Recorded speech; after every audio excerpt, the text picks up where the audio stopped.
Hello everybody and welcome back to my channel. In today's video, I'm going to be doing a primer smackdown because I am so curious about how these two primers are going to fare against one another, especially because they are so similar. And I'm sure you clicked on this video because I'm going to be testing out the two Tatcha primers. These are both the Silk Canvas primer. This one here is the original, so it's a balm-like formula. And then recently the brand came out with a liquid version that comes in this bottle here. And this is supposed to be a featherweight protective primer and it's oil-free. I am a huge fan of the original primer. I have already hit pan on this particular primer, at least in this area over here. I still have a little bit of ways to go in this particular tub here, but I couldn't help myself and I went ahead and purchased the liquid primer because Sephora was also having a sale. I figured now would be a really good time to take advantage of it and get this in my collection.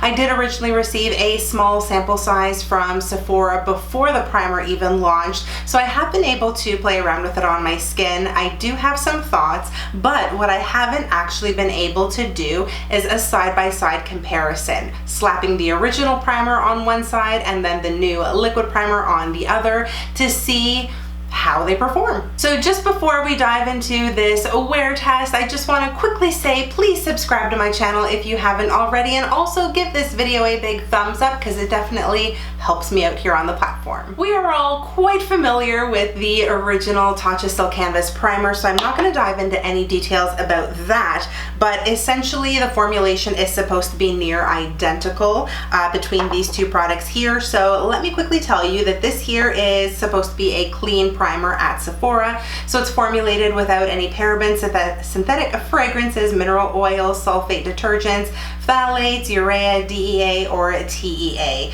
It is non-comedogenic, non-irritating, non-sensitizing, and it's dermatologist tested. Let me pull you in a little bit closer and let's get to applying. With the original primer, you do end up getting this little scooping disc here. This is something that I have used in the past to grab my primer, so I'm just gonna go ahead and take a little amount onto the disc, and basically from here I'm just gonna grab a small amount because you really just need a little bit of this primer.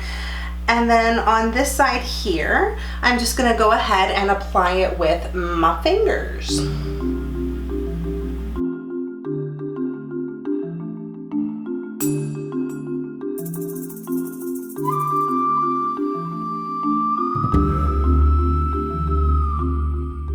A pea-sized amount of this primer usually does the trick, and so I feel like I've been able to do a good job of covering this side of my face with the original primer.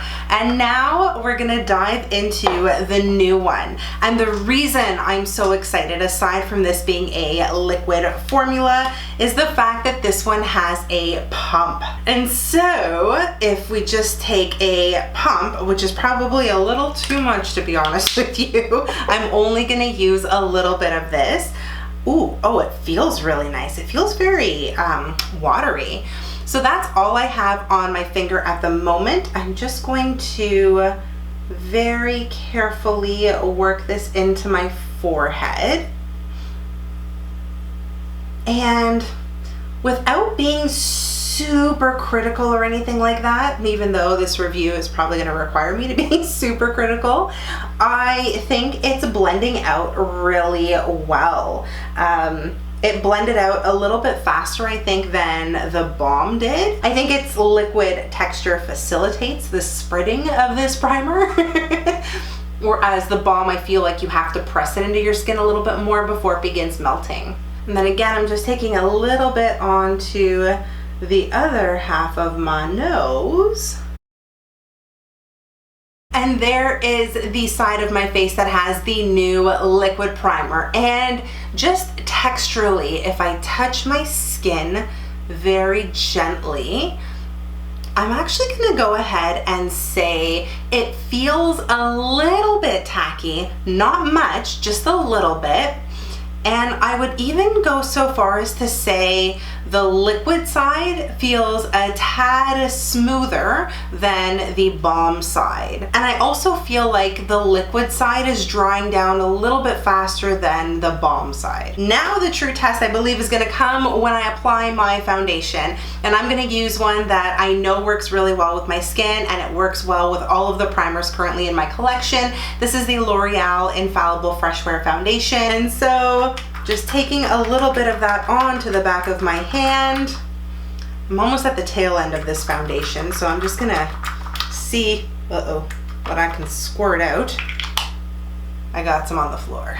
Whoops. And grabbing a clean beauty blender, some of the foundation from the back of my hand, I'm going to just start applying.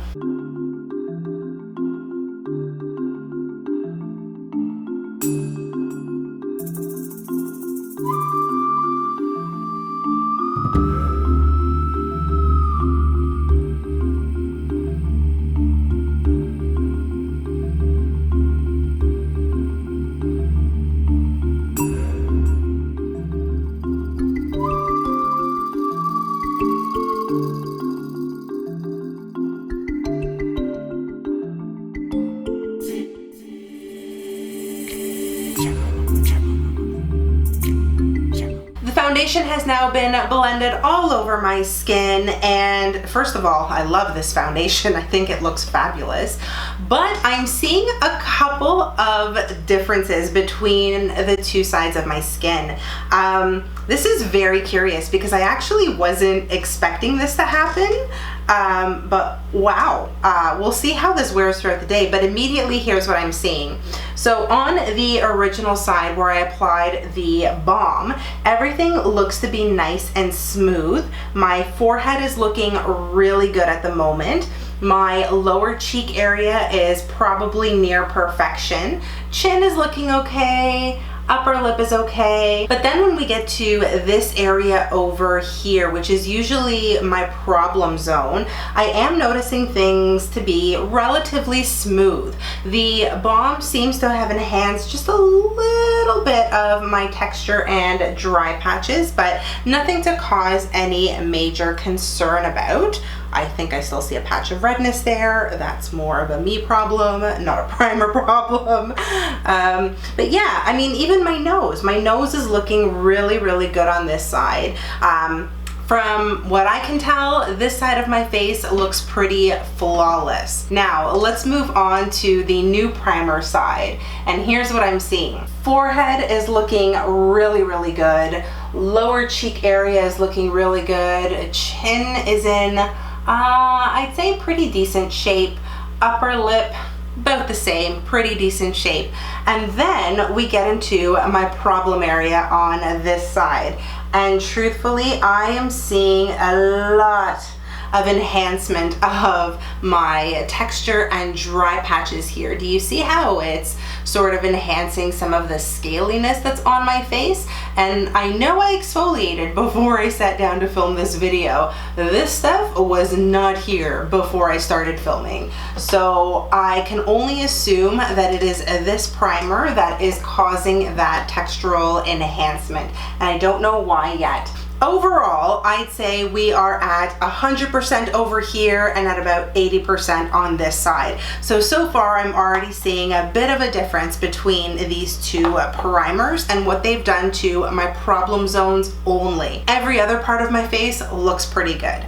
So what I'm gonna do now is just go off camera to finish off the rest of my face, and not that I'm really gonna do anything special because I've got nowhere to go. And then I will be right back to let you know how everything is sitting on my face. The rest of my face is now complete. Everything seemed to go on pretty well. My powders, blushes, bronzers. I didn't use any products that were brand new to me. I made sure to use my tried, tested, and true items because I wanted to make sure I gave these two primers a fair fight. A couple couple of things that I did notice after I applied my translucent loose powder is that this side of my face in particular, in my problem zone, it was accentuating that weird scaliness that I showed you earlier. I'm not sure why it was doing that. I mean, this side was also accentuated, especially when I looked in my super close-up mirror, which I don't think I want to look at my face again using that side of my mirror.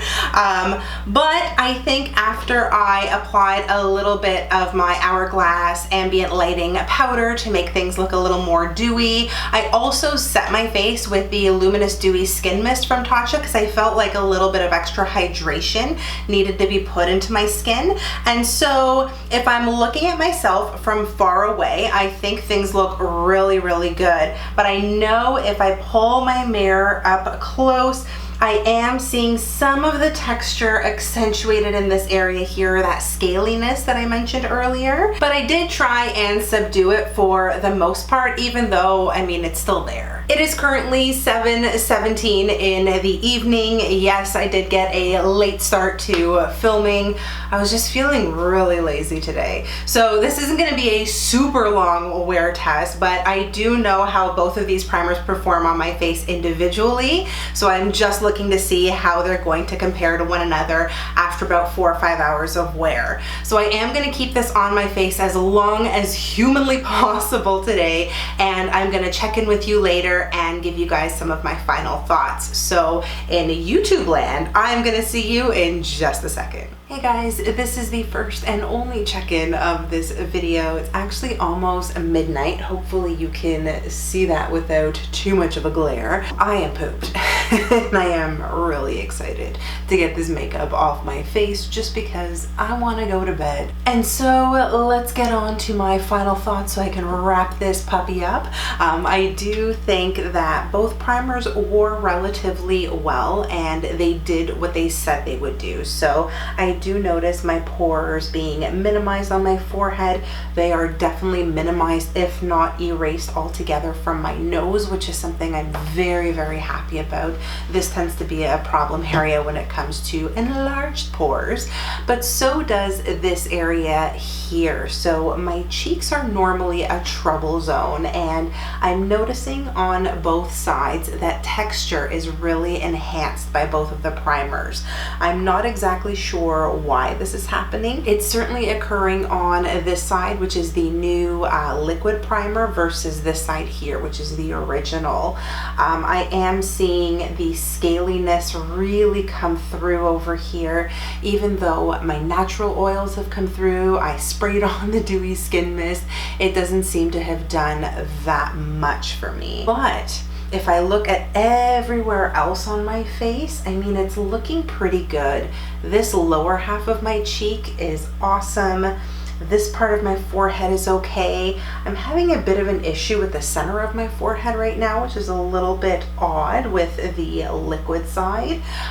My nose area looks pretty damn good. I gotta give it credit there. I did touch up my foundation a little bit over here just because it was getting a little bit wonky with me wearing my glasses all evening long. But aside from that, we're looking pretty decent. In terms of the original side, it's pretty much a mirror image of what I'm seeing with the new primer.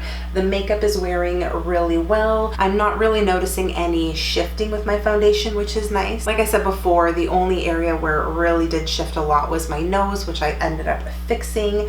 But down around here, we're looking pretty good. So my lower cheek area, chin is looking good, lip is looking good. Nose is pretty decent.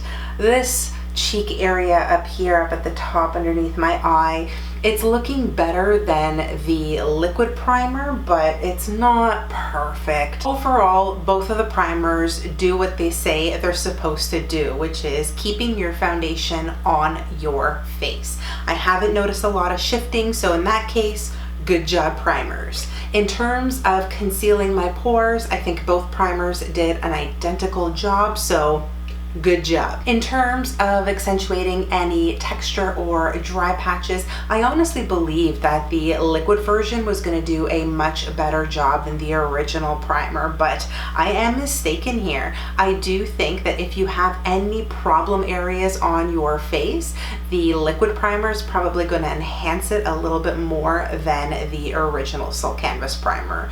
So and I will say this has been consistent with all of my testing of this particular primer. Anytime I have worn the liquid primer all over my face, it's typically enhanced some of my texture, which, I mean, it's not entirely a deal breaker, but this time around, it really enhanced a lot of scaliness on my cheeks, which I wasn't happy about. In terms of staying matte throughout the day, I'm not gonna give it a super thumbs up, but just a good thumbs up, like job well done, pat on the back, you kept everything in place, and you gave me a natural finish. I think it's also gonna depend on what type of foundation you end up using. That might increase or decrease the radiance of your skin. And if we compare the texture of the original primer with the liquid primer, I'm gonna say I like the texture of the liquid primer a little bit more. It does feel slightly waterier. I find it easier to apply to your skin or to pat it in, whatever your preference is.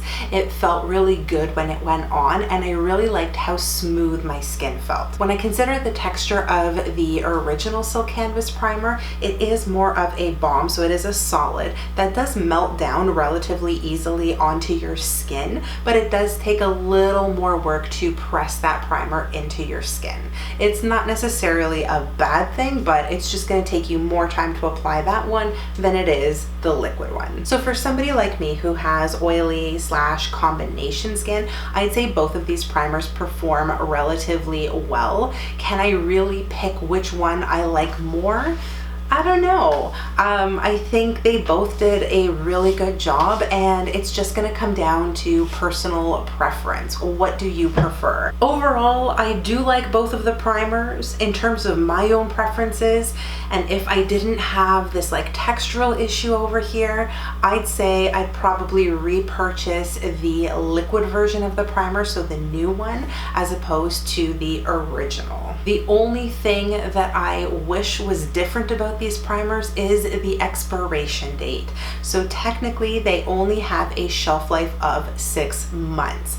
I know as makeup lovers we tend to keep our makeup for a heck of a lot longer than the best before date, but I think with these particular primers, once the expiration date is done, it is done. Chuck it, because it's not going to perform as well. Having said that, I think my balm primer is probably past its expiration date, just because I am noticing a little bit of shrinkage in the actual container. So I know it's time to get rid of that, but you saw how much of it I still have left, and because of the price tag of this primer, I really don't want to throw that whole thing away. I'm going to see if I can get a little more use out of it before I officially chuck it in the trash. And I guess the last thing that I'm going to say here is that you don't need to go and spend $68, $70 on either of these primers. They are really expensive high-end primers.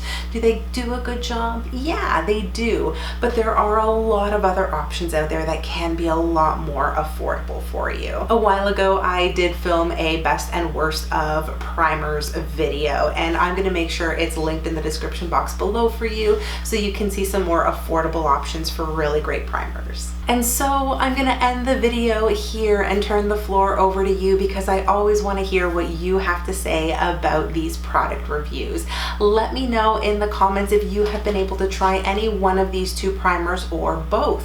Did you do a similar wear test to myself today? Did you see if one worked better than the other? And if one did, let me know which one it was. I'm always interested in hearing your thoughts and feedback, so don't be afraid to leave them down below or shoot me a DM, whatever your preference is. Thank you so much for watching today's video. I really appreciate your time. I'm gonna ask for a couple more things just before you click out of this video. Please give it a big thumbs up and subscribe to my channel if you haven't already. I definitely would love for you to become a part of my makeup family here on YouTube. If you feel like keeping up with me outside of YouTube, you are always welcome to do that as well by following me on all of my social media, which is going to be linked for you in the description box below. Thank you again so much for watching. I hope you are all having an amazing day, no matter where you are in the world. Stay beautiful, healthy, safe, and wash your hands. And I'll see you in my next video.